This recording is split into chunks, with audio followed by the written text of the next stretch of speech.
আবারও সড়ক দুর্ঘটনায় ঝরল ৩টি প্রাণ। ঢাকা ও গাজীপুরে আলাদা দুটি দুর্ঘটনায় গুরুতর আহত অবস্থায় ঢাকা মেডিকেলে চিকিৎসাধীন আছেন আরও কয়েকজন।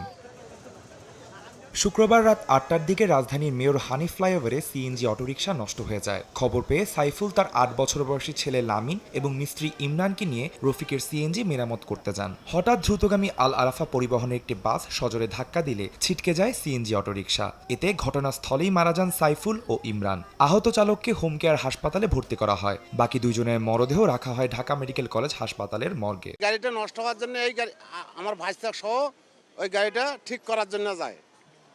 তার ছেলে নিয়ে মিস্ত্রি সহ ওই ড্রাইভার সহ চলে যায় আমার ভাইস্তে।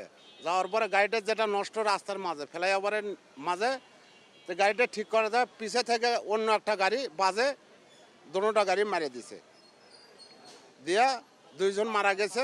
আর ওই যে বাচ্চা আছে তারও তাই তো অসুস্থ এখন বর্তমানে। দুর্ঘটনার পর ঘাতক বাস জব্দ হলেও চালক ও হেলপার পালিয়েছে বলে জানায় পুলিশ। সিএনজি দুটা জব্দ করে এবং যে বাস সে বাসটাকে আটক করি।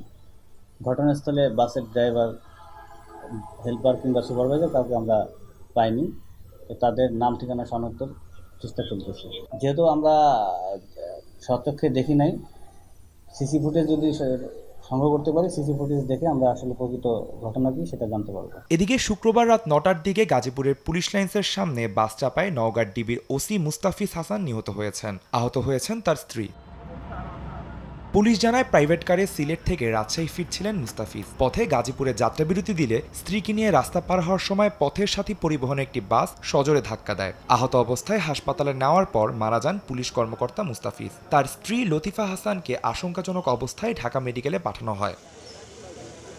দুর্ঘটনার পর ঘাতক বাস জব্দের পাশাপাশি চালককেও আটক করে পুলিশ।